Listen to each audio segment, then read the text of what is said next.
السلام علیکم۔ آج کنو کے فوائد پر بات کرتے ہیں۔ کنو میں وٹامن B1 B7 CH کے علاوہ کیلشیم، میگنیشیم، فولاد، گندک اور فاسفورس پائے جاتے ہیں۔ ہاضمے کے لیے بہت مفید ہے، بھوک پیدا کرتا ہے، جوان صحت مند لوگوں کے لیے انتہائی مفید ذائقہ دار پھل ہے۔ گرمی کی شدت کو کم کرتا ہے، پیاس کی شدت کو کم کرتا ہے، دل کے لیے بہت مفید ہے۔ وٹامن سی کا بے بہا انمول خزانہ ہے۔ وٹامن سی کی کمی کو پورا کرتا ہے، امیونٹی سسٹم کو قوت دیتا ہے۔ اس کے چھلکے کا ابٹن چہرے کے داغ، دھبوں اور سیاہی کو دور کرتا ہے، خون پیدا کرتا ہے، مسوڑوں کے امراض میں مفید ہے، خون کے گاڑے پن کو دور کرتا ہے۔ لاگر اور کمزور بچوں کو اگر اس کے رس میں شہد ملا کر استعمال کیا جائے تو کمزوری دور ہو جاتی ہے، جسم فربا ہوتا ہے۔ ایام حمل میں اگر خواتین اس کا استعمال کریں تو بچہ خوبصورت پیدا ہوگا۔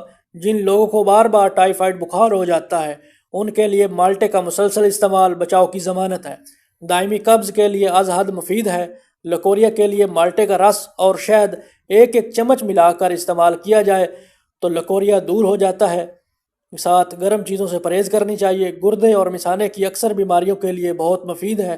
دل کو تقویت اور جگر کو تسکین دیتا ہے، جگر کی گرمی کو کم کرتا ہے، جگر کا فعل درست ہو جاتا ہے اور جگر خون پیدا کرنے لگتا ہے۔ قدرت کی طرف سے بے بہا افادیت کا حامل یہ پھل ہے۔ آج کل سیزن بھی ہے تو استعمال کرنا چاہیے۔ اللہ کی ذات سب کو اپنے حفظ و امان میں رکھے، صحت و تندرستی والی لمبی زندگی عطا فرمائے۔ اللہ نگہبان۔